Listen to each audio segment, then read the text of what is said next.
Bora YouTube চেনেললৈ পুনৰ আপোনালোকক স্বাগতম জনাইছোঁ। আজি আপোনালোকৰ মাজত এটা নতুন ভিডিঅ' লৈ আহিছোঁ। আশা কৰোঁ আপোনালোকে আজিৰ এই ভিডিঅ'টো ভাল পাব। বিজয় চুক হৰি মন্দিৰত যি ভাগৱত পাঠ আৰু ব্যাখ্যানুষ্ঠান আৰম্ভ কৰা হৈছে আজিৰ পৰা, সেই অনুষ্ঠান কেনেদৰে আৰম্ভ কৰা হৈছে সবিশেষ আপোনালোকৰ মাজত মই দেখুৱাই থাকিম। বলকচোন আজিৰ এই ভিডিঅ'টো মই আৰম্ভ কৰোঁ। এয়া আমাৰ বৃক্ষৰোপণ কাৰ্যসূচী শুভাৰম্ভ কৰা হৈছে। বৃক্ষৰোপণ কৰিছে বিজয় চুক হৰি মন্দিৰৰ মুখ্য নামঘৰীয়া শ্ৰীযুত বুদ্ধেশ্বৰ বৰা আৰু তেখেতৰ লগত সহযোগ কৰিছে ৰেঙনিয়াদী আশাৰ সভাপতি শ্ৰীযুত বিজু কুমাৰ শৰ্মা ডাঙৰীয়াদেৱ,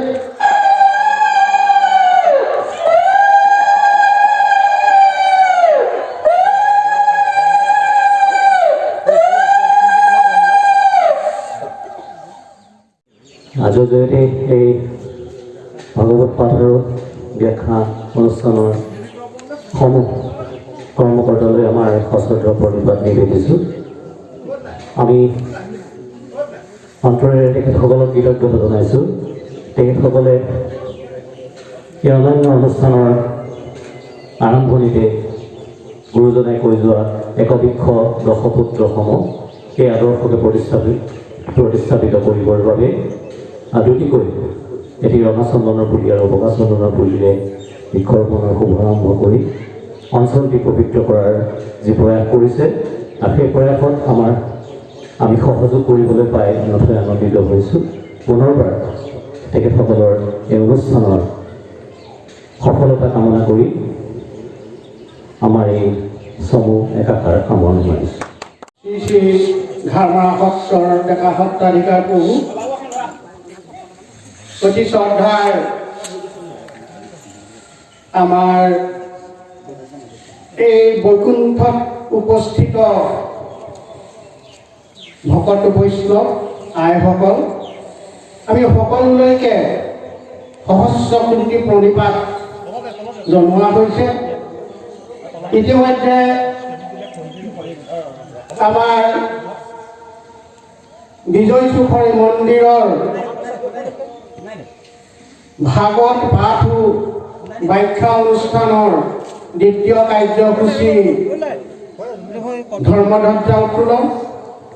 আমি ধৰ্মধ্বজা উত্তোলন কৰিবৰ কাৰণে লখিমপুৰ শ্ৰী শ্ৰী ঘাৰমৰা সত্ৰৰ ডেকা সত্ৰাধিকাৰ প্ৰভুক আমন্ত্ৰণ জনাইছিলোঁ। আমাৰ আমন্ত্ৰণ ৰক্ষা কৰি তেখেত ইতিমধ্যে আমাৰ ধৰ্মধ্বজা উত্তোলনস্থলীত উপস্থিত হৈছে। প্ৰথমতে আমি প্ৰভু ঈশ্বৰক এখন চেলেং চাদৰেৰে আদৰণি জনাবৰ কাৰণে আমাৰ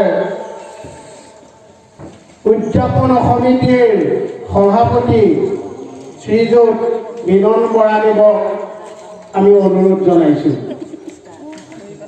তেখেতক আদৰণি জনাওঁতে আমাৰ আইসকলক এভাগি মাংগলিক উৰুলি দিবৰ কাৰণে অনুৰোধ জনালোঁ।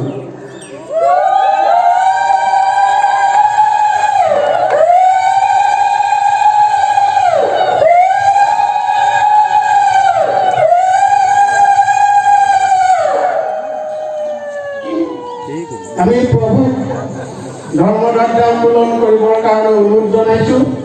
আৰু লগতে ৰেঙনিৰ এতিয়াশা সভাপতি শ্ৰীযুত বিজু শৰ্মাদেৱ আমাৰ মাজত উপস্থিত আছে। আমাৰ প্ৰভু ধৰ্মধ্বজা উত্তোলনত সহায় কৰিবৰ কাৰণে তেখেতক আমি অনুৰোধ জনাইছোঁ। ঘাৰমৰা সত্ৰৰ ভকত দীপক বৰাদেৱ আমাৰ মাজত দীপক শইকীয়াদেৱ উপস্থিত আছে। তেখেতকো আমি এই কাৰ্যত সহায় কৰিবৰ কাৰণে অনুৰোধ জনাইছোঁ।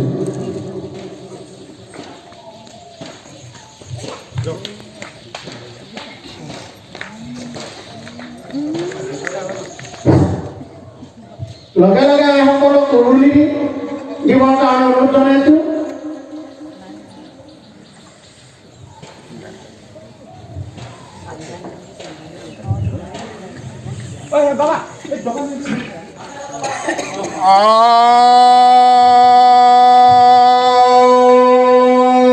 বিষ্ণু বিষ্ণু মাধব মাধব জয় যজ্ঞ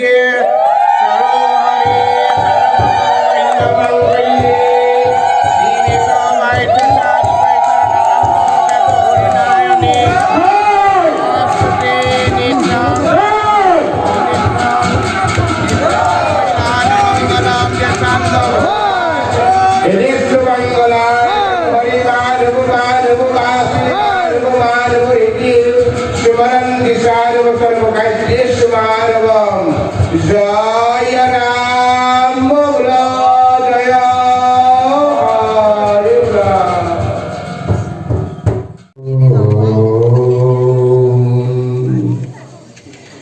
শ্রী কৃষ্ণায় সুদেবায় হরে পরমাত্মনে প্রণতক্লে কনাথায় গোবিন্দায় নমো নমঃ প্রণতক্লে কনাথায় গোবিন্দায় নমো নমঃ। পরম প্রভৃতম আজি পবিত্র মৰিযাগী বিজয়সুখ বৈকুণ্ঠ ধামত পৰম পুণ্যাত্মা সমস্তৰ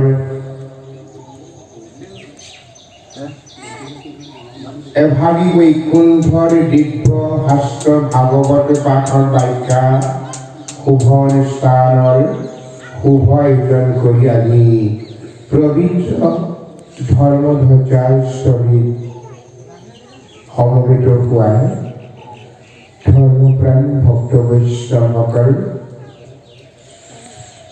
আৰু সত্ৰৰ পৰা অহা ভকত বৈষ্ণৱসকল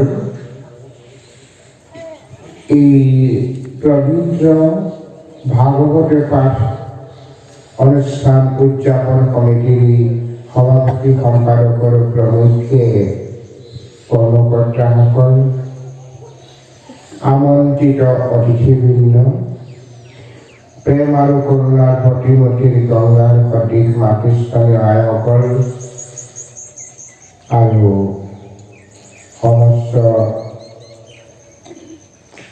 সেৱক বৃন্দ জয় জয়তে আমি আপোনালোকলৈ আন্তৰিক শ্ৰদ্ধা আগবঢ়াইছোঁ। আজি অতি পৰম পবিত্ৰ দিৱস,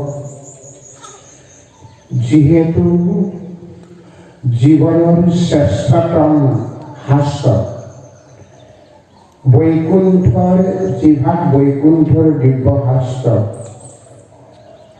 সমস্ত সাধনাৰ মূল স্তৰ ভক্তিৰ য'ত সমস্ত সমাৱেশ ঘটিছে তেনেকুৱা এভাগী দিব্য শাস্ত্ৰ পাঠ ব্যাখ্যাৰ শুভ আয়োজন কৰিছিল। এই ভাগৱত পাঠ ব্যাখ্যাৰ অনুষ্ঠান ভাগী অতি গুৰুত্বপূৰ্ণ অনুষ্ঠান, যিহেতু এই বৈকুণ্ঠৰ পদ্মকল্পৰ পৰাই শ্ৰীনাৰায়ণৰ মুখপদ্মে প্ৰকাশ পোৱা এই ভাগৱতে শাস্ত্ৰভাগী প্ৰথম শ্ৰৱণকৰ্তা কলিযুগ আৰম্ভ হোৱাৰ 30 বছৰৰ পিছত সুখদেৱৰ মুখে গংগাৰ পাৰত পৰীক্ষিতে এই ভাগৱত ভাগী শ্ৰৱণ কৰি জীৱনৰ কল্যাণ হোৱাৰ সৌভাগ্য লাভ কৰিছিল। দ্বিতীয় ভাগৱত অখণ্ড হিচাপে হৈছিল কলিযুগ আৰম্ভ হোৱা 200 বছৰৰ পিছত। ধুন্দুকাৰীৰ প্ৰেতত্বৰ পৰা মুক্ত কৰিবৰ কাৰণে গোকৰ্ণৰ ভাতৃ গোকৰ্ণৰ মাধ্যমেদি গংগাৰ পাৰত এই দিব্য ভাগৱত শাস্ত্ৰকে পাঠ ব্যাখ্যাৰ যোগেদি প্ৰেতত্ৰা ধুন্দুকাৰীৰ মুক্তি লাভ কৰিব পাৰিছিল। কলিযুগ আৰম্ভ হোৱা 300 বছৰৰ পিছত যেতিয়া ভক্তি আৰু জ্ঞান আৰু বৈৰাগ্য, ভক্তি জ্ঞান বৈৰাগ্যৰ তিনিওজনেই জড়তা লাভ কৰিছিলে, জ্বৰ অৱস্থা হৈছিল, মানুহৰ শ্ৰদ্ধা ভক্তিহীন হোৱাৰ বাবে জ্বৰ অৱস্থা হৈছিল। এনেদৰে তিনিওজনে দুখত ভ্ৰমণ কৰি ফুৰোতে ফুৰোতে বৃন্দাবন ক্ষেত্ৰ পোৱাৰ লগে লগে ভক্তি অৰ্থাৎ তৰুণী হ'ল, জ্ঞান আৰু বৈৰাগ্য জ্বৰ অৱস্থাত থাকিলে। তেনে অৱস্থাত নাৰদে তীৰ্থ ভ্ৰমণত গৈ লগ পালে ভক্তি জ্ঞান বৈৰাগ্য। দেখিলে যে ভক্তি তৰুণী আৰু মাতৃ তৰুণী দুই পুত্ৰৰ জ্বৰ বৃদ্ধ। তেতিয়া ভক্তিৰ দ্বাৰাই গোটেই কথাখিনি জানিলে যে তিনিওজনেই জ্বৰ আছিল। যেতিয়া ভক্তি প্ৰভু লীলাক্ষেত্ৰ বৃন্দাবন পালেগৈ তেতিয়া কি হ'ল, ভক্তি তৰুণী হৈ গ'ল, কিন্তু জ্ঞান আৰু বৈৰাগ্য জ্বৰ অৱস্থাত থাকিল। গতিকে তাৰপিছত নাৰদে সেই জ্বৰ অৱস্থা গুচাবৰ কাৰণে, জ্ঞান বৈৰাগ্য যৌৱন প্ৰাপ্তিৰ কাৰণে বদৰিকা আশ্ৰমত 4 সিদ্ধৰ দ্বাৰাই অখণ্ডভাৱে ভাগৱত শ্ৰৱণ কৰাৰ পিছত জ্ঞান বৈৰাগ্যই যৌৱন প্ৰাপ্তি লাভ কৰিছিল।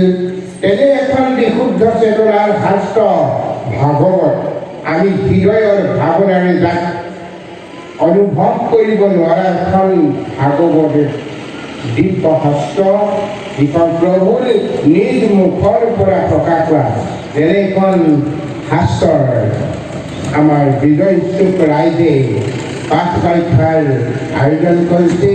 মই বিজয় চুক ৰাইজক আমি এভাগ অনুৰোধ জনাইছোঁ যে এই শাস্ত্ৰ পাঠ ব্যাখ্যাৰ সময়ত প্ৰত্যেকেই পবিত্ৰতা ৰক্ষা কৰিব লাগিব, নীৰৱতা ৰক্ষা কৰিব লাগিব, শ্ৰদ্ধা ভক্তিৰ মাজেদি যাতে আমি অনুষ্ঠানটো সম্পন্ন কৰিব পাৰোঁ, তাৰ বাবে বিজয় চুক নামঘৰৰ সমস্ত সেৱকীসকলে এইখিনি নিয়ম নীতিৰ মাজেদি আগন্তুক কৰ্মভাগীৰ দায়িত্ব ল'ব বুলি আমি আশা ৰাখি আমাৰ আজি ধৰ্মধ্বজাৰ উত্তোলনৰ আমি কৰ্মৰ সমূহ বক্তব্য সামৰণি মাৰিম।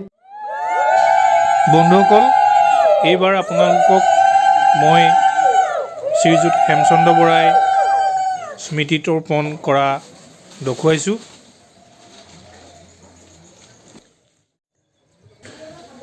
এয়া ডিম্বেশ্বৰ বৰাদেৱে স্মৃতি তৰ্পণ কৰিব, আপোনালোকে নিশ্চয় দেখিছে। এয়া তেখেতে আঁঠুলৈ সেৱা লৈছে আৰু এয়া স্মৃতি তৰ্পণ কৰিবলৈ আগবাঢ়িছে, আপোনালোকে নিশ্চয় দেখিছে। এটি অতি সুন্দৰ পৰিৱেশ।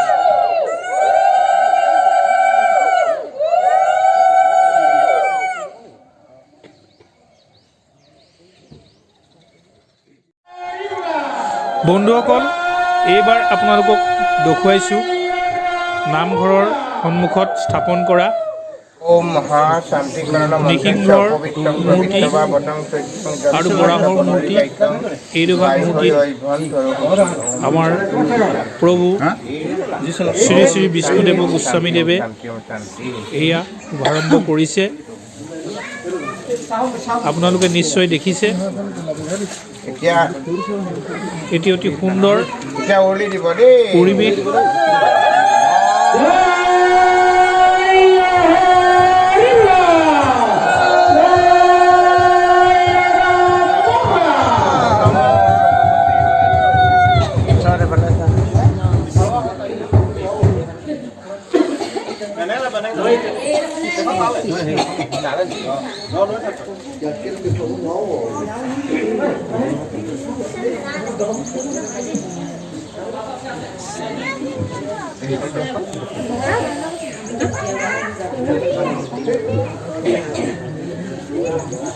Om Apavitram Pravitava Vatang Siddhang Datsmarita Pundarikaikang Baihaya Advantaro Huti Om Shanti Om Shanti Om Shanti Om Shanti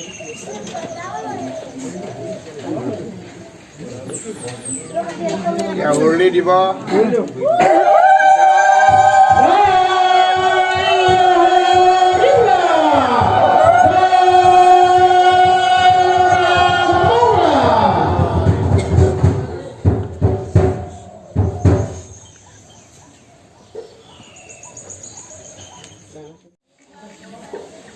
বন্ধুসকল বিজয়চুক হৰি মন্দিৰত আয়োজন কৰা তিনিদিনীয়া ভাগৱত পাঠ আৰু ব্যাখ্যানুষ্ঠানৰ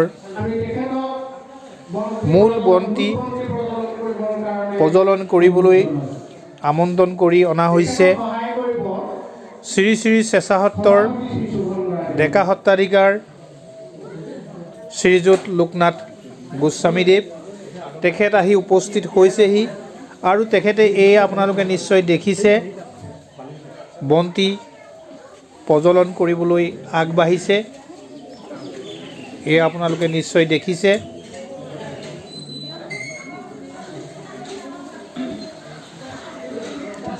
আজিৰ এই বন্তি প্ৰজ্বলন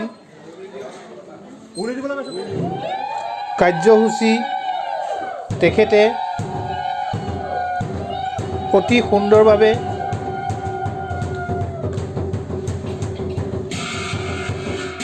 কৰিছে বন্ধুসকল এইবাৰ আপোনালোকক বিজয়চুক নামঘৰৰ গোটেই পৰিৱেশ আপোনালোকক দেখুৱাবলৈ লৈছোঁ কেনেদৰে সপ্তবৈকুণ্ঠ প্ৰতিষ্ঠা কৰা হৈছে আপোনালোকে নিশ্চয় দেখিছে আজিলৈ এই ভিডিঅ'টো মই ইমানতে সমাপ্ত কৰিম আপোনালোকে এই ভিডিঅ'টো কেনেকুৱা পালে কমেণ্ট কৰি জনাব লাইক কৰিব শ্বেয়াৰ কৰিব আৰু যদি কোনোবা মোৰ চেনেললৈ নতুনকৈ আহিছে তেন্তে মোৰ চেনেলটো ছাবস্ক্ৰাইব কৰি কাষতে থকা বেল আইকনটো প্ৰেছ কৰি অল কৰি দিব ধন্যবাদ।